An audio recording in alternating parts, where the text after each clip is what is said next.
నమస్తే welcome to our channel. నేను మీ సిరి. ఈరోజు మనతో పాటు ఉన్నారు senior political analyst Durga Kumar గారు. నమస్కారం సార్. నమస్కారం మా సిరి, మన వీక్షకులు కూడా నమస్కారం. సార్, మీరు చూసే ఉంటారు సాక్షిలో ఒక రోజులో మొత్తం సీన్ అంతా రివర్స్ అయిపోయింది. అది కూడా ఏంటంటే షర్మిల మీద సంచలనమైన వార్తలు వ్యాఖ్యలు చేశారు. అది కూడా ఏంటంటే భారతిరెడ్డి ఆదేశాలతోని సీన్ అంతా రివర్స్ అయిపోయిందని. సార్, ఇది అసలు ఎలా తీసుకోవాలి సార్? చాలా మంచి ప్రశ్న అమ్మా. ఇప్పుడు సాక్షి మీడియా అనేది మన రెండు తెలుగు రాష్ట్రాల్లో ఒక ప్రధాన మీడియాగా, న్యూస్ పేపర్ వైజ్గా కానీ టీవీగా కానీ ఒక బలమైన మీడియా. అది దాని అధిపతి జగన్మోహన్ రెడ్డి గారి కుటుంబం. భారతీరెడ్డి గారేమో దాని మేనేజింగ్ డైరెక్టర్ అండ్ చైర్పర్సన్గా ఉన్నారు. వాళ్ళ ఫ్యామిలీకి సంబంధించింది. అది మొదట్లో పెట్టినప్పుడు ఏమనుకున్నారంటే వైఎస్ రాజశేఖర రెడ్డి గారి టైంలోనే పెట్టారు. అది ఇందిరా ప్రియదర్శిని ప్రింట్ ఏదో మీడియా హౌస్ అని. అయితే వాళ్ళు అనుకున్నారు ఏంటంటే అప్పటికి కాంగ్రెస్ పార్టీకి మీడియా పేపర్లు ఏం లేవు, టీవీలు లేవు. కనీసం ఇది కాంగ్రెస్ పార్టీ ప్రయోజనాల కోసం పెట్టారని అనుకున్నారు.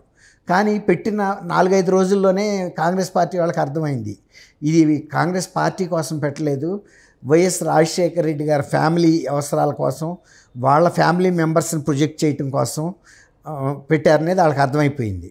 సరే, ఆ తర్వాత వాళ్ళు దాని మీద ఏమి డిపెండ్ అవ్వలేదు.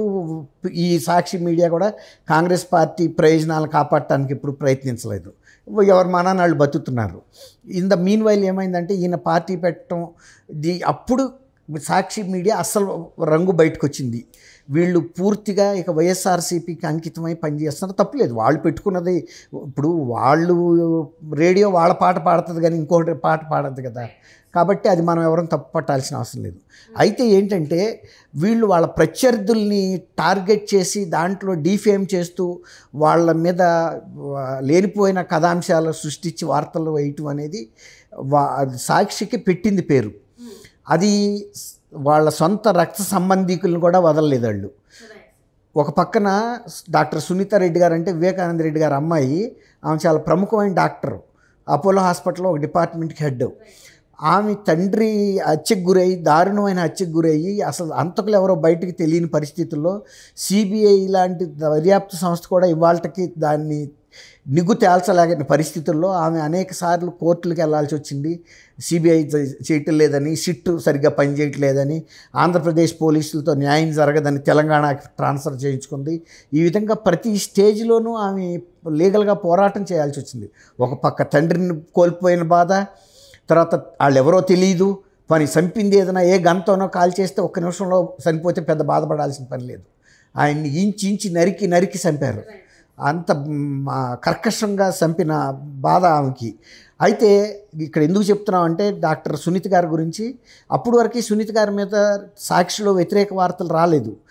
ఎప్పుడైతే ఈ కేసులో సునీత గారు నిజమైన నేరస్తుల్ని పట్టుకోవాలి, శిక్షించాలని పట్టుబట్టి కోర్టుల చుట్టూతా, ప్రభుత్వాల చుట్టూతా తిరుగుతుందో, ఢిల్లీ చుట్టూతా, వీళ్ళు ఒక ఇండికేషన్ ఇచ్చారు.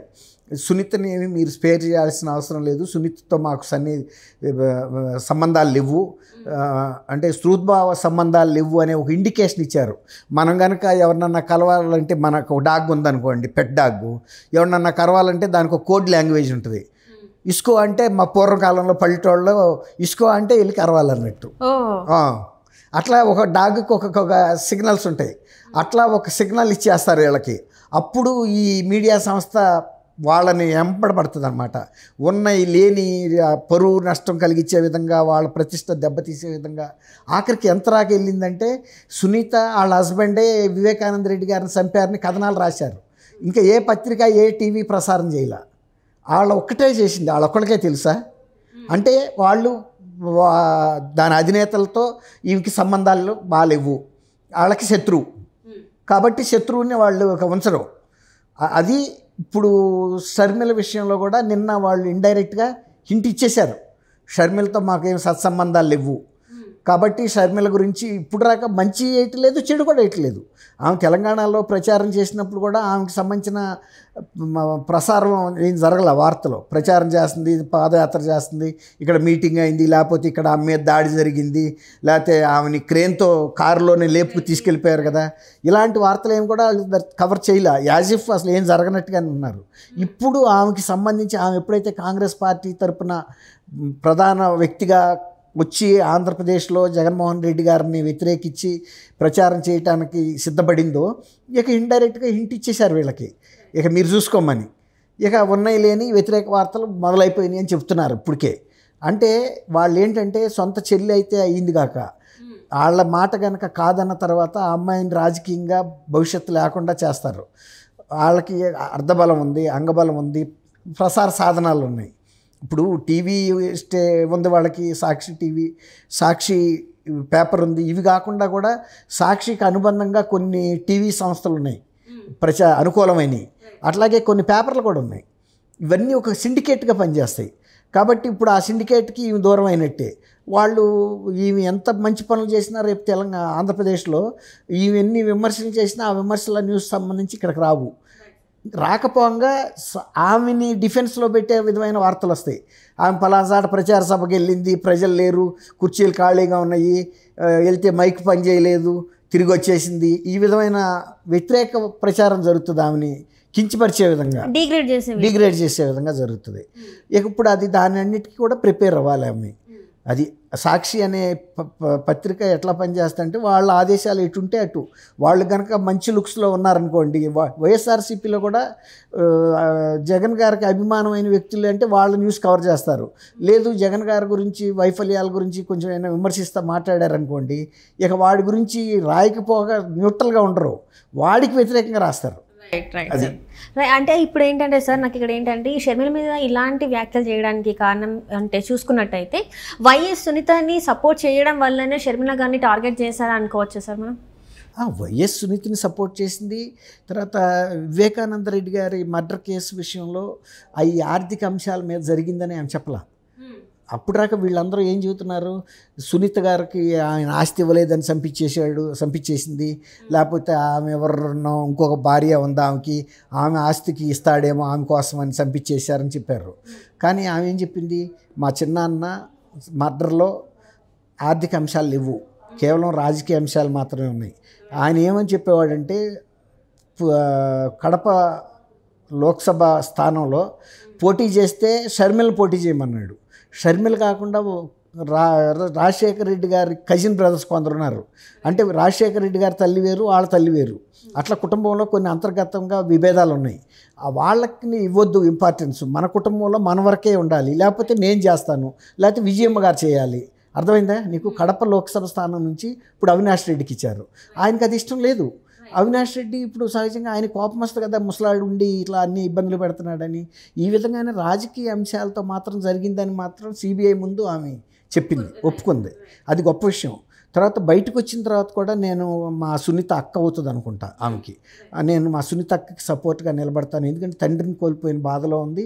ప్లస్ ఆమె మీద ముప్పెట్టి దాడి జరుగుతుంది, కుటుంబం అంతా కూడా నువ్వు నోరు మూసు కూర్చోమంటున్నారు. జరిగింది ఈ మర్డర్లు జరిగితే బయటకెక్కి రోడ్డుకి ఎక్కుతావా అంటారు ఆమెని. ఆ చెప్పింది జరిగింది ఎవరో కుటుంబంలో అందరికీ తెలుసు, కానీ ఏ ఒక్కరు బయట పెట్టరు. అంటే కన్న తండ్రిని అది కూడా హత్యకి గురి చేస్తే హత్యకి అయిపోయి అక్కడ బాత్రూంలో చంపేస్తారు కదా.